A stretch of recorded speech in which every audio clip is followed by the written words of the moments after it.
The land of mathematics is an exotic and puzzling place.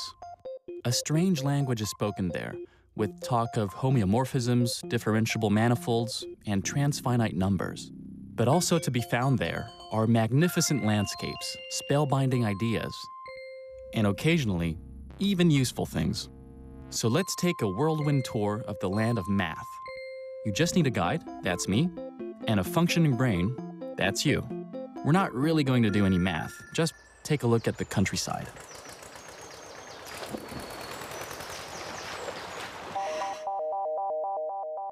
I believe, said Don Juan in the play by Molière, that 2 and 2 make 4 and that 4 and 4 make 8. But is believing it enough? If Don Juan had been a mathematician, he would have preferred to prove it.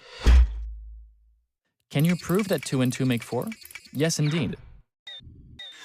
Can you prove that they make 5? Not at all. No demonstration exists. But can you prove that you can't prove it? That's more complicated.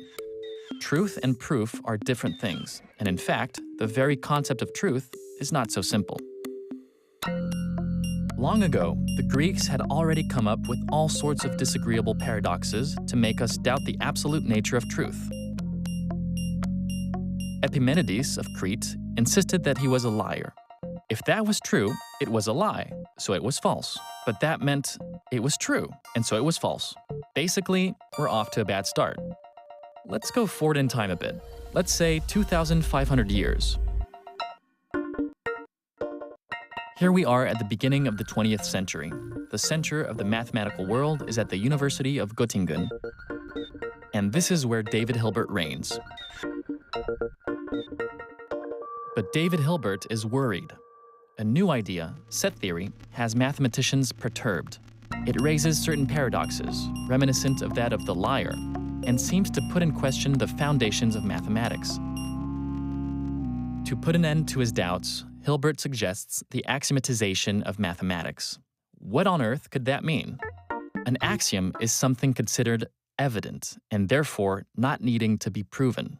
For example, for any two distinct points, there is a unique line containing them, and so on. Axioms are the basic ingredients in the mathematical kitchen.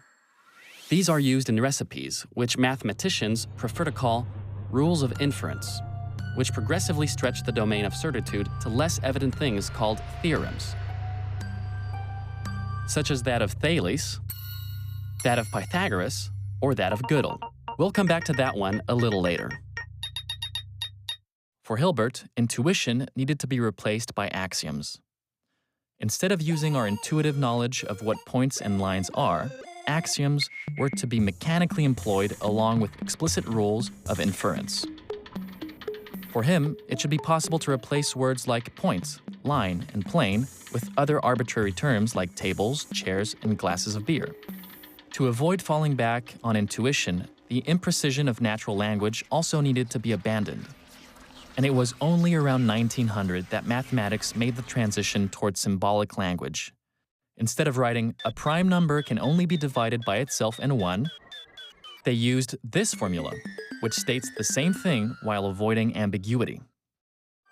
Using this axiomatic method and the formalization of mathematical language, Hilbert hoped to do away with paradoxes and chase away the threats circling above the mathematical edifice. Let's take a quick look inside his mind. We come across all sorts of ordinary preoccupations, the new hat he's just bought, math which makes you thirsty, etc. But there is also a particular box containing all the mathematical statements possible. By using axioms, certain expositions can be demonstrated and others refuted. Hilbert wanted to prove that mathematics, and arithmetic in particular, was coherent, meaning that nothing exists which it could both prove and disprove. But Hilbert also had a second hope. In order to understand it, we need to return to the delicate notion of truth.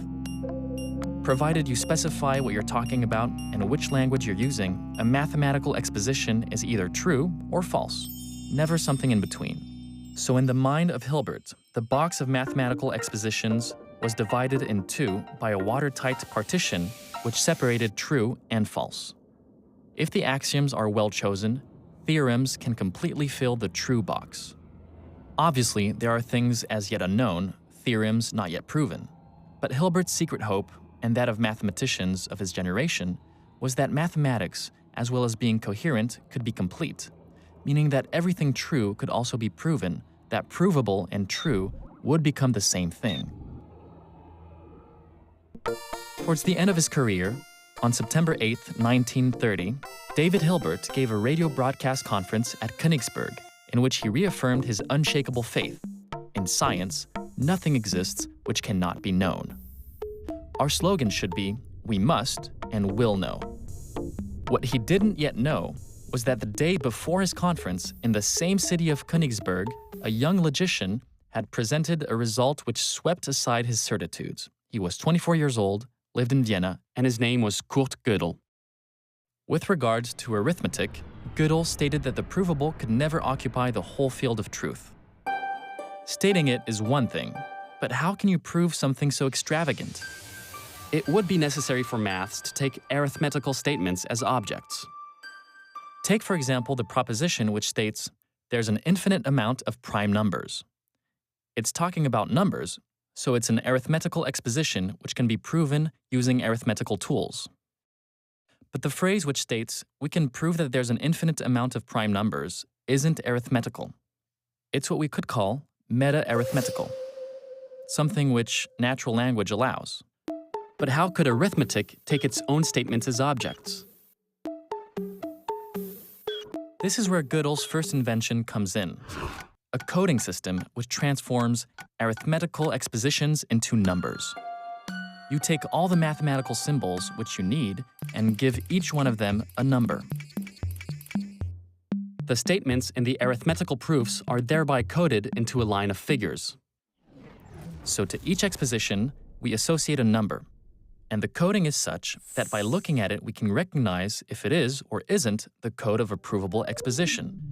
This strange operation allows us to use arithmetic to speak about its own expositions.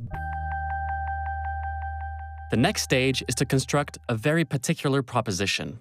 Let's call it G, which uses this possibility to state no proof of G exists. In this way, we slip a variant of the liar paradox into the very heart of the arithmetic. If G is false, it can be proven, and is therefore incoherent. If G is true, then it cannot be proven. So now you have mathematicians, and us with them, confronted with a painful choice. Either arithmetic can prove things which are false, in which case it is incoherent, which nobody believes. Or there are things which are true, which cannot be proven. It is therefore incomplete. The bubble of what is provable could never occupy the whole space of true propositions. This was the first limiting result in the history of mathematics, and for the mathematicians of 1930, it came as a huge surprise. And what was even more upsetting was that when Gödel published his results in 1931, he added a second theorem. Amongst arithmetic's unprovable expositions figured arithmetic coherence. That is to say, the very object of Hilbert's broadcast. Arithmetic is coherent, but can never be proven by means of arithmetic alone. If at this stage your brain is about to short-circuit, take comfort in the fact that mathematicians of the 1930s also had a few difficulties with this. But the existence of undecidable propositions is well established today, notably in set theory, where several important and natural questions are undecidable.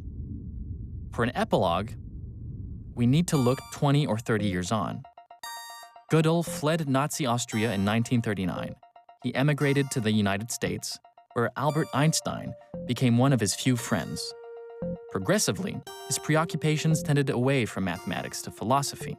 He developed a spirituality which he mixed in a very personal way with mathematical logic, to the point of coming up with a logical proof of the existence of God in 5 axioms and 4 theorems. That was a result which would definitely have embarrassed Don Juan, who thought he could replace religion with mathematics. Between what is true, what I can prove, what I believe, and what I believe I can prove without really daring to believe it, truth is something too serious to be completely given over to mathematical theories.